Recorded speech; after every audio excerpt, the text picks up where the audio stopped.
Ujumbe wetu wa leo unasema ondoka ung'ae au uangaze. Ondoka ung'ae au uangaze. Ujumbe wetu wa leo unasema ondoka ung'ae au unaweza kusema ondoka uangaze. Tutasoma katika kitabu cha Isaya sura ya 60 mstari wa kwanza. Kitabu cha Isaya sura ya 60 mstari wa kwanza. Ondoka ung'ae. Ukiona kung'aa labda inakusumbua, au uangaze. Isaya 60 mstari wa kwanza inasema, ondoka uangaze, kwa kuwa nuru yako imekuja na utukufu wa Bwana umekuzukia. Hili ndilo neno la Bwana. Katika sura hii ya 60 ya Isaya inawazungumzia wana wa Israeli. Walikuwa wamepita katika kipindi cha giza, katika kifungo fulani, wakiwa utumwani Babeli. Waliporejea kwao, Mungu aliwapa ujumbe huu wenye matumaini mapya, au aliwatangazia enzi mpya ya nuru na utukufu. Ukienda mbali zaidi kwenye ujumbe huu, pia utabirio wa Yesu umetabiriwa kupitia ujumbe huu.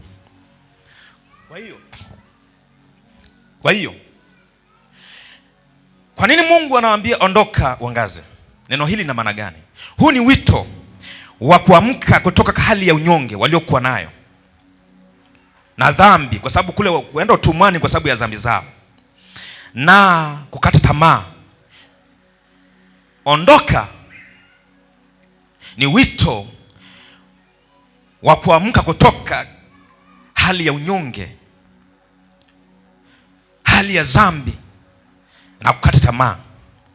Na hili neno ung'ae au uangaze ni mwaliko wa kuonyesha nuru ya Mungu kwa ulimwengu, nuru ya Mungu kwa wana wa Israeli, nuru ya Mungu kwa sisi leo. Kwa hiyo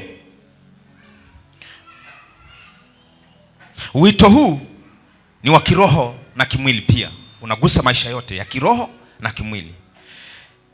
Ondoka uangaze, ondoka ung'ae. Ondoka kwenye maeneo gani? Tutazungumza mbele, lakini wito huu ni wito wa kiroho na kimwili wa kumtaka mwamini kuondoka kwenye hali ya chini au duni au aliyozoea na kuanza maisha yenye mwanga na tumaini jipya.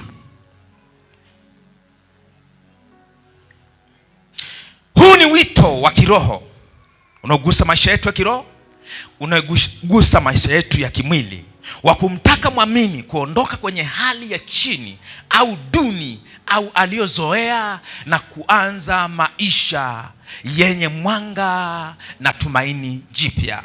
Hii ni 2026. Sikiliza, niliwaambia jana usiku, usichukulie poa kwamba ni 2026. Kuna watu waliamua kufanya maamuzi kwenye mwaka mpya, maisha yao yakabadilika mazima. Baada ya kuamua sasa, maisha ambayo nilikuwa naishi kuanzia sasa sitaki maisha haya, mpaka leo tunaona matunda yao, mpaka leo tunawafurahia. Usimwone mtu alivyo leo anang'aa, tunapongezana mahali hapa, tumevaa vizuri, nyuso zetu zinang'aa. Kuna siku tulifanya maamuzi, kuna siku tulichukua hatua, kuna siku tulisema kuanzia sasa maisha haya siyataki, sasa naanza maisha haya. Mtu aliyeokoka anayo fursa ya kubadilisha mtazamo wa ukoo wake. Mtu aliyeokoka anaweza kubadilisha mtazamo ya watu ambao wamesoma nao. Mtu aliyeokoka anaweza kubadilisha mtazamo ya watu waliocheza nao, wale ambao wamekuwa nao, wanakufahamu wewe ni fulani, wanakufahamu wewe umekaa kwenye aina fulani. Mtu ambaye amempokea Yesu na kujitambua yeye ni nani, anaweza kubadilika. Kwa hiyo huu ni mwito wa kiroho na kimwili wa kumtaka mwamini kuondoka kwenye hali ya chini au duni au aliyozoea. Kuna watu wamezoea mazingira fulani hivi. Kama jana usiku nilikuwa kama nawachekesha hapa. Kuna mambo fulani lazima ubadilike. Sikiliza, usibaki na mambo ya 2025, utakosea. Kuna mambo lazima ubadilike. Lazima ubadilike. Usiondoke miondoko ya mwaka 90. Watu watakuacha mbali. Lazima kuna mambo ya uishe. Lazima kuna mambo ya karabati. Lazima kuna hatua usogee, kwa sababu umri wako unasogea. Niliwaambia hivi, kuna watu mwaka huu wanaenda kuitwa wahitimu. Sawa sio sawa? Sio mwaka wa kawaida. Kuna watu mwaka huu wanaenda kuitwa watu wazima. Maana walikuwa watoto, hasa mwaka huu wameanza kuwa watu wazima. Anaanza kuitwa mtu mzima. Sio mtoto mdogo tena, ni mtu mzima kiumri. Kuna watu walikuwa wachanga kiroho mwaka 2025. Mwaka huu 2026 wanaenda kukomaa kiroho, wanaenda kuwa watu wengine wa viwango vingine tofauti. Kuna watu Mungu anaenda kuwaokoa mwaka 2026. Kuna watu Mungu anaenda kuwainua mwaka 2026. Kwa hiyo sio mwaka wa kawaida ambavyo wewe unaweza kusema huu ni namba tu. Sio namba tu. Kuna watu walikuwa wanaitwa vijana, lakini mwaka 2026 wanaanza kuitwa wazee. Kweli sio kweli? Ndio, umri umeenda, wanaanza kukuita mzee. Kuna watu walikuwa 2025 wanaitwa wamama, lakini mwaka 2026 utaanza kuitwa bibi. Sio kama kuna mtu ananielewa mahali hapa. Kwa hiyo kuna watu wanaanza kusogea hatua nyingine hatua. Kwa hiyo mwaka mpya sio tu namba, ni mabadiliko. Kuna mabadiliko yanatokea kwenye maisha yako. Kuna mabadiliko yanatokea kwenye eneo lako la kazi. Sasa kuna watu ambao mnafanya kazi sasa hivi, kuna mambo mtaanza kuyaona mapya. Usishituke, ni mwaka mpya. Lazima uwe umejipanga kazini kwako, uwe umejipanga. Kuna mabadiliko anaenda kuyakuta kazini kwako. Mimi nakwambia, ngoja usubiri wiki ipite, kazini kwako utaletewa jambo jipya, lisikushitue. Ni mwaka mpya na mambo mapya. Kuna vitu vinaenda kubadilika. Nilisema kuna mtu alikuwa kazini 2025. Mwaka huu tutakuwa na wastaafu ambao wanastaafu makazini. Kweli sio kweli? Ndio. Kuna mambo mengi yanatokea. Kuna vitu vingi vinatokea. Lakini nataka kupata nini? Lazima ubadilike. Lazima uwe na hatua mpya mwaka 2026. Tuko sawa sawa? Ndio. Nakwambia uondoke mahali gani? Tutazungumza zaidi hapo. Kwa nini nakwambia uondoke? Uondoke wapi? Unaweza kujiuliza, sasa niondoke kanisani au niondoke wapi? Nakwambia uondoke wapi? Ondoke kwenye hali ya kujidharau na kujiona hufai. Narudia. Ondoka kwenye hali ya kujiona hufai. Kuna watu 2025 walijiona hawafai. Walijiona wenyewe ni wa hivi hivi. Walijiona wenyewe ni wa hovyo. Hapana, ondoka kwenye hali ya kujiona hufai 2025. Sikiliza. Ondoka kwenye hali ya kujiona hufai. Wewe ni wa thamani sana. Ulikombolewa kwa gharama kubwa, kwa damu ya Yesu. Yesu alikufa kwa ajili yako. Umeokoka. Sasa sikiliza, ondoka kwenye hali ya kujiona. Hiyo iko ndani yako, sio kwa watu. Kuna watu wanajishtukia tu wenyewe, si kwa sababu ni watu, ni wao wamejiona hawafai, lakini wanaangusha mizigo watu wengine. Anza kujiona wewe ni wa thamani na watu watakuona wa thamani. Anza kujithamini wewe kwanza na watu watakuthamini. Anza kujiona wewe ni mtu mwingine ambaye Bwana amekuokoa. Unaacha watu wengine. Niliwaambia jana mkafikiri mkacheka. Watu ambao wa umri wako na wa size yako sasa hivi, kuna wapo wengine ukiwaangalia ni wazee. Unataka kwanza kumsalimia mtu wa umri wake. Wewe angalia mliomaliza nao darasa la 7 ambao hawajataka kukaa kwa Yesu. Angalia walivyochoka. Waliamua kula pombe na kula maisha ya starehe. Waangalie walivyochoka sasa hivi. Unamsalimia shikamoo ni kama nitaka basi tumesoma pamoja wewe. Nataka kuambiaje jinsi anavyoonekana. Wewe mshukuru Mungu. Kuna watu nawaona hapa, yaani wametoka kwenye uzee wamekuwa vijana sasa hivi. Umeona kuna maisha fulani unaanza kuzeeka kwanza, alafu Bwana anakuisha. Unaanza kuwa kijana. Sasa ondoka kwenye hali ya kujiona ufai. Jiambie wewe mwenyewe, usimwambie mtu. Jiambie, kuanzia sasa naondoka kwenye hali isiyokuwa ya kawaida kwangu, ya hali ya kujiona sifai. Kuanzia sasa, kuna mtu yuko mahali hapa haolewi kwa sababu anajiona yeye mwenyewe hafai. Kuna mtu haoi wachumba wanakukataa kwa sababu unajiona haufai, unajidharau. Mwanaume lazima ujiamini, hata kama una 10,000 mfukoni, lazima ujiamini. Hivi mnanielewa wanaume? Acha kujiona ufai, ndio maana unakataliwa, kwa sababu wewe mwenyewe umeshajikataa. Hauna roho ya kukataliwa, wewe mwenyewe umeshajikataa. Lazima ukue, lazima ujikubali. Hivi unanielewa? Mpaka mtu akikuona anasema huyu atakuwa na maisha mazuri sana nini? Hapana, hana maisha mazuri, ni amejikubali. Hivi unanielewa ninachozungumza? Usijione haufai, wewe ni wa thamani sana. Kuna wadada hapa mnajiona kama hamfai, yaani ndio maana kichwa chako kimekuwa kama kichaa fulani hivi. Unafanya vituko kwa sababu hujikubali, unajiona haufai. Ukivaa nguo unaiangalia, umevaa nguo nzuri, unaiangalia mara 2 mpaka unarudi kubadilisha, unavaa mbaya. Kwa sababu hujikubali. Sasa itakutesa. Hiyo ni jambo la kwanza. Aondoka hapo 2026. Aondoka kwenye hali ya kujiona ufai. Jambo lingine, aondoka kwenye hali ya kujiona Mungu bado hajakusamehe kwa mambo uliyotubia kwake siku za nyuma. Ondoka.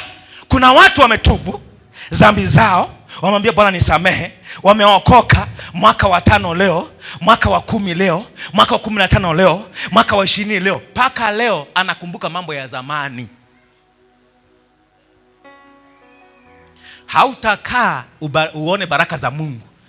Sasa ikiwa umekaa kwenye eneo ambalo unaona hujasamehewa, utateseka sana. Utaishi kama mtu ambaye mwenye dhambi siku zote. Kwa hiyo na kuamuru leo kupitia neno hili, ondoka kwenye hali ya kujiona hujasamehewa. Ondoka hapo. Tunapotaka kufanya maombi ya muda sio mrefu huko mbele, usije hapa kama mwenye dhambi. Kama una dhambi, tubia, afu ukitoka kwenye mlango huu uwe safi na usirudie maisha ya dhambi tena. Sikilizeni. Hii kitu ya sikiliza, nikiwakwaza mtajua wenyewe. Hii hali tunakaa tumejaa, alafu tukifika saa ya kushiriki mkate wa Bwana, kanisa nusu linatoka. Mimi siipendi na Mungu haipendi.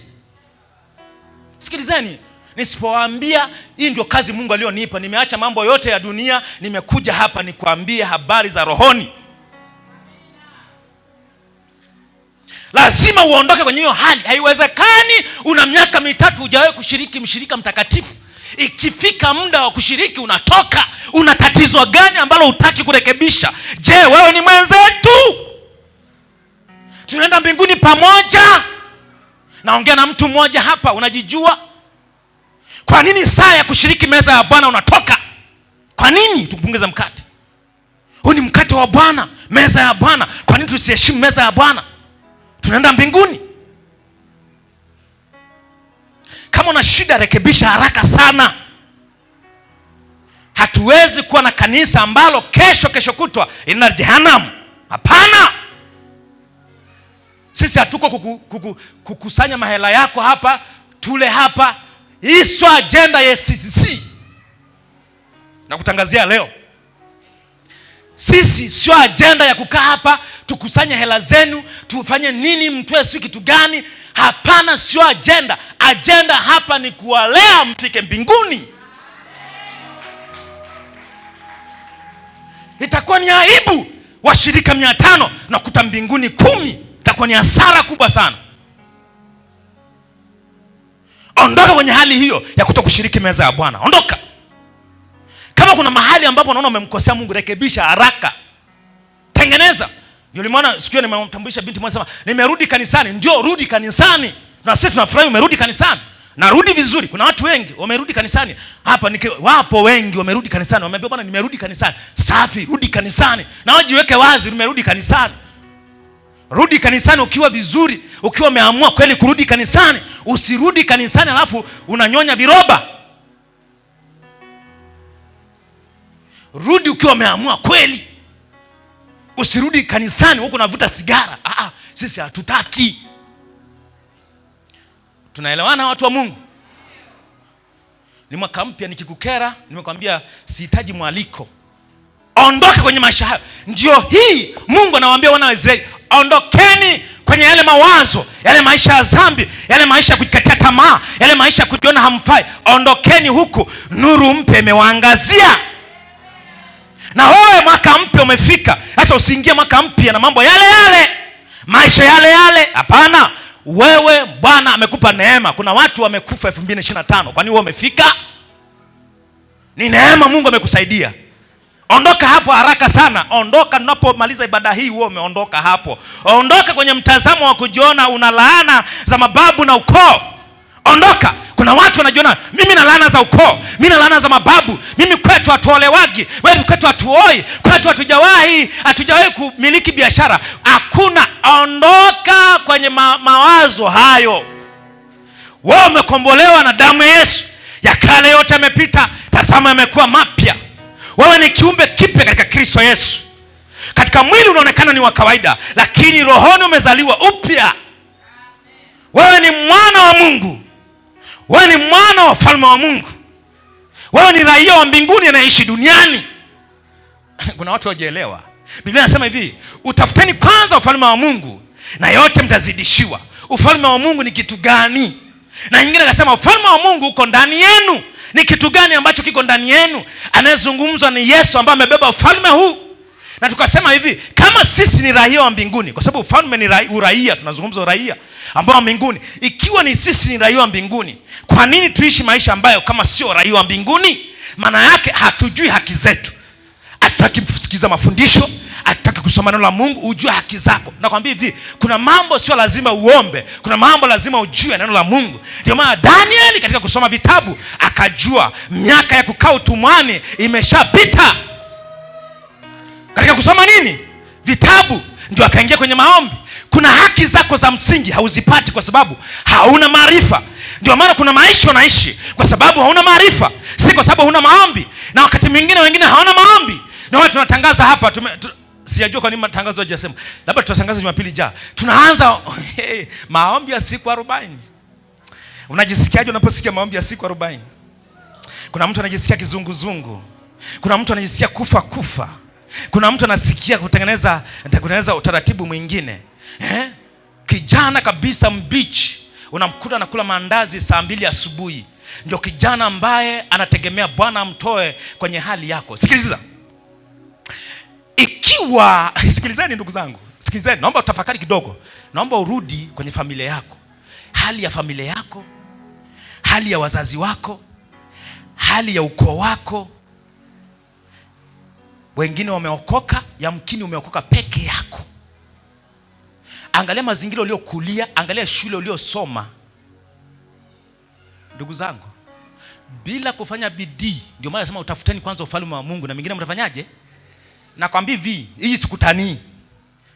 Usipoamua kujizamisha kwa Mungu sawa sawa, kwa jinsi ya watu wanaokuzunguka, hautoboi. Narudia tena. Narudia. Kwa maisha ya watu ambao wanatuzunguka, familia zetu, kwanza unaanza sebuleni kwako. Unatoka nje majirani. Unatoka, sikiliza, yani ni shida. Nilikuwa nawachekesha watu fulani hivi. Kuna watu wanauliza watoto, kuna watu majirani sawa wameshindwa si labda kunisoma labda nini, wanauliza watoto wangu pale. Abisha anakuja kuniambia, baba, kuna mtu alikuwa ananiuliza baba yako anafanya kazi gani?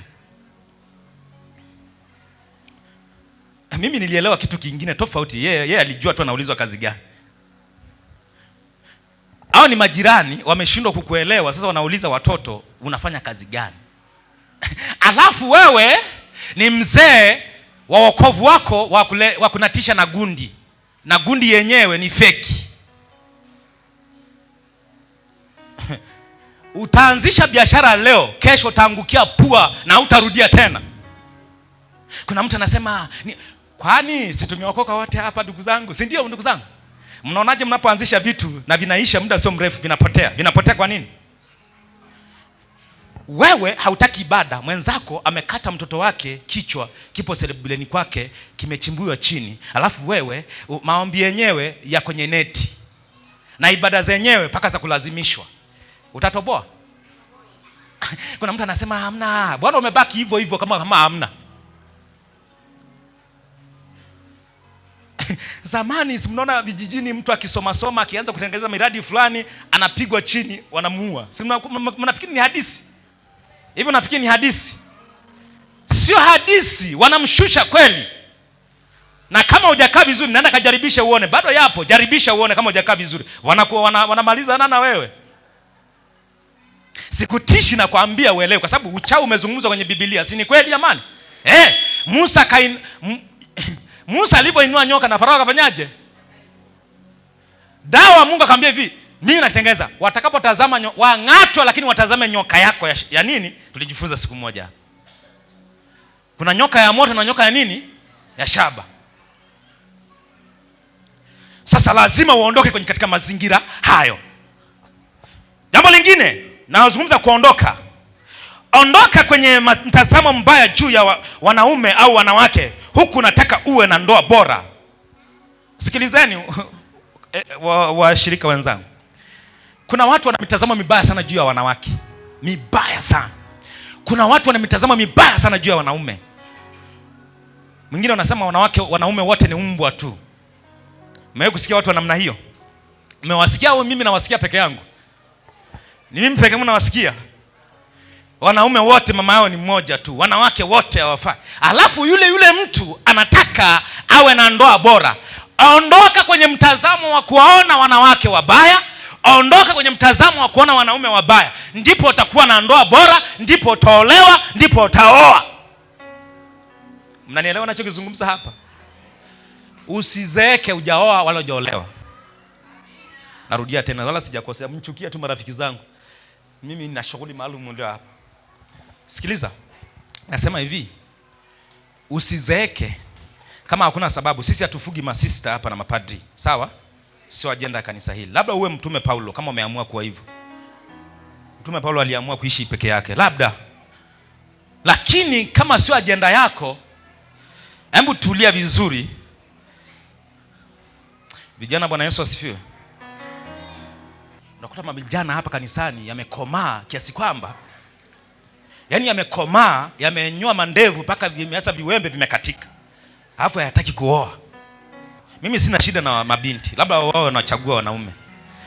Hebu niambieni, madume hapo kanisani hapa yamekomaa, yana uwezo ya kukaa na familia alafu yaoi. Alafu tukae kimya, si ndio? Mnasemaje wa mama? Tukae kimya mama zangu. Mnakubaliana na hii hali? Wazee wangu mnakubaliana na hii hali? Kama kuna mtu yuko huku na yeye anaishi maisha hayo, basi atoke kwenye wazee. Tunataka vijana wa SSTC au wa Singida mjini kati waoe. Acheni kuwatamanisha mabinti wa watu, mara SMS nao, napiga simu nao na nini, story 2-3 baada ya wiki, mwezi, hakuna. Hata ukichukia haisaidii kitu chochote. Kwa sababu ninachokuambia ni sahihi. Hata kama utanikubali miaka 10 ijayo, hakuna shida. Kuna watu wanielewi sasa hivi. Naomba mniangalie vizuri kwa sababu mimi siwaonea aibu. Naomba mniangalie. Usichati na simu wakati mimi naongea. Niangalie vizuri vijana, mniangalie vizuri. Hivi nyinyi mnaonaje jamani? Set, uoe ndugu yangu. Yaani wewe ndio utaoa mapema sana. Hatuhitaji mambo mengi. Sikizeni. Tukishaona na akili timamu, wewe sio kichaa, unaweza kukaa na mtoto wa watu, ukalea mkaishi. Oa. Mnanielewa ninachokizungumza? Sijui kwa nini nimekuja hii. Mimi sijui. Kwani kuna shida gani? Sisi tukija hapa, tukija hapa, hata gofana watupu hapa mkija hata mstari huu, kuna mtu haoi ala haolewi? Askofu akasimama mahali hapa, bado yuko hapa. Fungisha ndoa yako. Mimi na miaka 8 nifungisha ndoa yangu na askofu. Na mkanda huu ninao. Juzi watoto wangu walikuwa naangalia picha yetu, wanasema baba, nimeona harusi yako na mama. Wanamtania mama yao kwamba ulikuwa mdogo. Ndio nikakumbuka sasa, nikaona na picha zile watu ambao walihudhuria na nini. Nikaona. Usipata tena neema ya kufungiwa ndoa na askofu, si sawa? Si ni sawa? Vijana wa kiume, Bwana Yesu asifiwe. Naenda kumaliza saa 7 tutakuwa tumemaliza. Vijana wa kiume, Bwana Yesu asifiwe.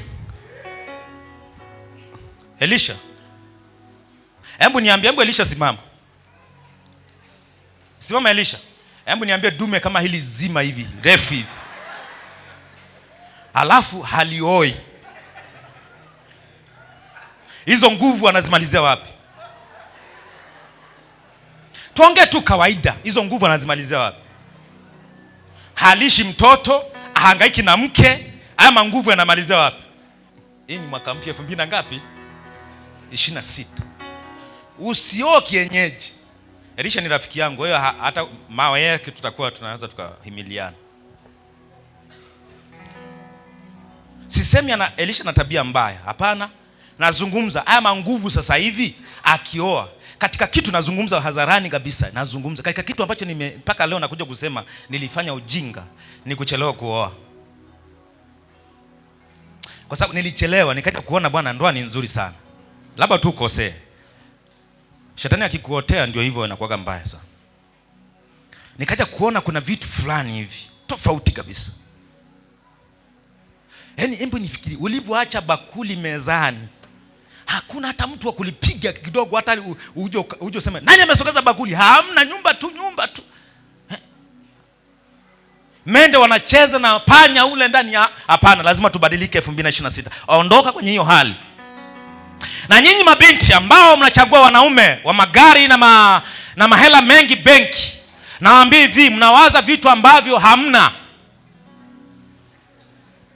Narudia tena, nyinyi mabinti wa hapa mjini kati ambao mnawaza muolewa na wanaume wenye hela nyingi benki na wenye magari mengi, nawaambia hivi, mnawaza vitu ambavyo nyinyi wenyewe hamna. Kama ni rais ungekuwa nayo.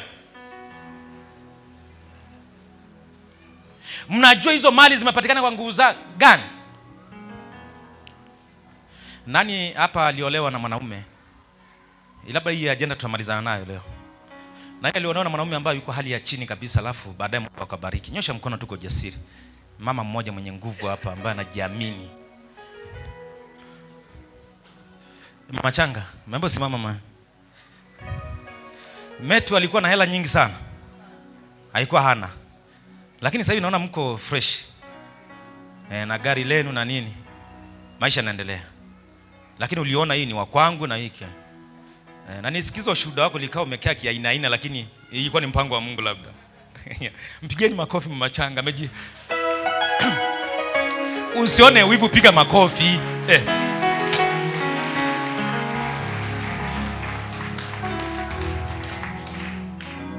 Ikiwa unajua kabisa moyoni mwako una amani na ndugu huyu ambaye amekuja mbele yako, fedha sio kitu kikubwa sana. Ukiolewa na mwanaume mwenye akili ya kutafuta hela, mwenye akili sio livivu, ile ambayo inakaa tu kila saa naomba vocha, achana na huyo. Mimi sisemi uolewa na huyo, achana naye kabisa, usiolewa naye. Ambaye maisha yake haeleweki, yani unaona kama yani haeleweki. Wale akina nani wanaitwa akina nani? Kuna yupo aliigiza nani? Maisha yake haeleweki. Yahaya. Kama utakutana na kina Yahaya, achana nao. Mnanielewa? Wale wananielewa vijana. Lakini kama muelewi Yahaya ni nani, utaelewa. Lakini ukikutana na akina Daudi, akina Yusufu, anayechunga lakini Mungu yuko kichwani na moyoni, wahi sana hiyo mali, usiache hiyo mali. Kuna dhahabu zingine zimefichwa kwenye tope, mpaka uione unahitaji uwe na macho ya rohoni. Ndio maana siku 40 zisikupita hivi, mwambia Mungu, osha macho yangu sioni mimi. Kuna watu wanaopoa dhahabu katikati ya tope, ni mnaiangalia tu, niliiona kama ya kwangu hivi. Hakuna, ulichelewa. Unalisubiri jamali limeoga vizuri kweli, limevaa tai kama Samsoni hapa, lakini ni chenga la kufa mtu, tapeli la mjini hapa. Alafu unasema ndio suti na kutisha. Angalia moyo kwanza vizuri. Suti watu wanavaa kwenye sherehe tu wanapendeza, watu wamepiga wanja kwenye sherehe, lakini nakwambia hivi, sio wanja huo. Ukimkuta jioni saa 12 ni sio huyo unamuona amepiga wanja. Mmenielewa watu wa Mungu? Ondoka hapo. Hii imekuja maalum tu, wala sikuipanga sana. Imekuja, nazungumza na watu wachache. Mabinti, muolewe. Mnanielewa mabinti, dada zangu huko kona? Dada yangu wa miwani hapo, vipi? Uolewe.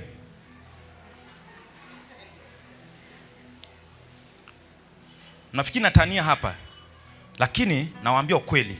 Kuna michezo fulani mnacheza nayo, lakini usisubiri bahati mbaya ikujie. Olewa.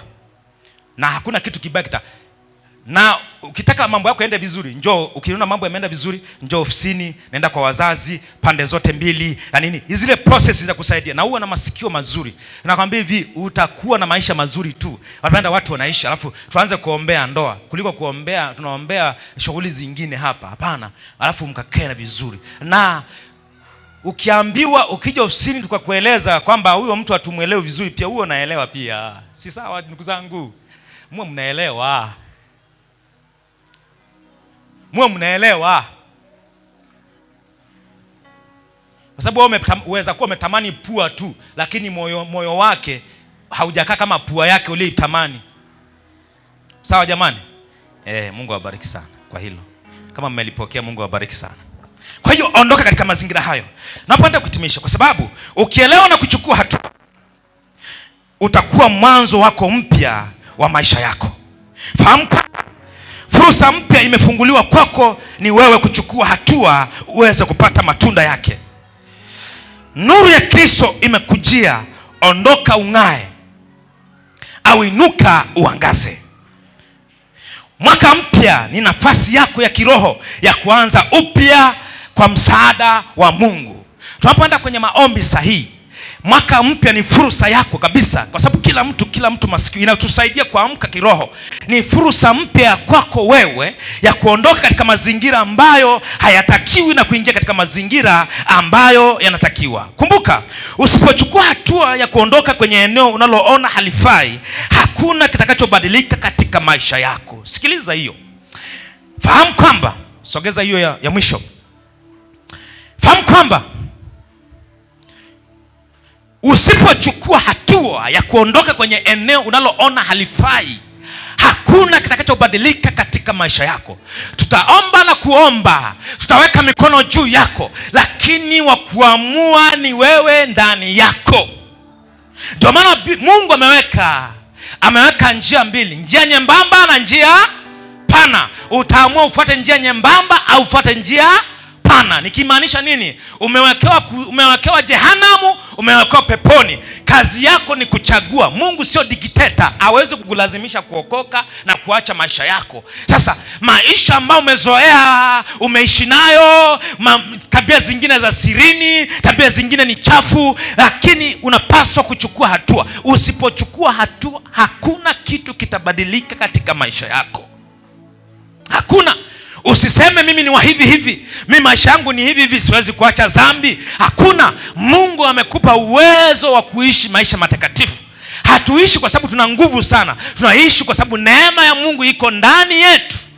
Kwa hiyo utakwenda kumaliza ujumbe huu, unapaswa kuchukua hatua. Unapokuja hapa kuomba, tutakuja kuomba hapa. Sikilizeni wafanya biashara, tutaenda kuomba wafanya biashara.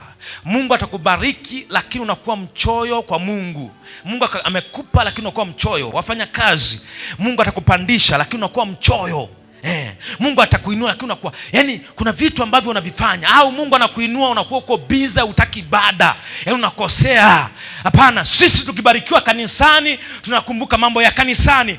Mwaka 2020 tutaongea zaidi Jumapili kuhusu kufanyia kazi ujumbe. Tutaenda kuzungumza zaidi kuhusu kusikia na kutendea kazi yale ambayo tunayasikia, na tuone faida zake ni nini. Lakini leo nataka kukuambia kwamba unapaswa kuchukua hatua. Na ikiwezeka, kwa sababu umeshaelewa sasa, kwa niaba ya askofu tutakuja kupeana na ujumbe wa mwaka 2000, ile kauli mbiu yetu 2026. Ujumbe gani? Baada ya kumaliza ule ujumbe tutapeana, ili uelewe kwamba, baada ya kuelewa kwa nini tunazungumza haya. Sasa unapokuja hapa mbele kuomba, sio tunafanya masiara. Nisikizeni, tunaonewa na shetani sana kwa sababu sisi hatujui Mungu tulionaye.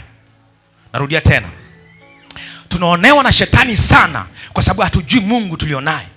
Ikiwa Mungu yule ambaye alishusha moto ukalamba ile sadaka ya Eliya na Mungu wa Baali, wakajichanja na kuhangaika usiku kucha, nisikilize, ndio Mungu yule yule ambaye anafanya kazi leo.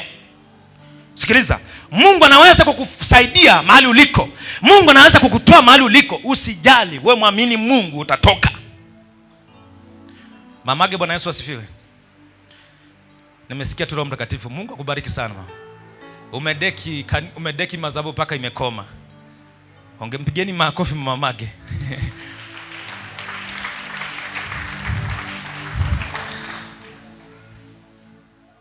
Soma kwa miguu yako.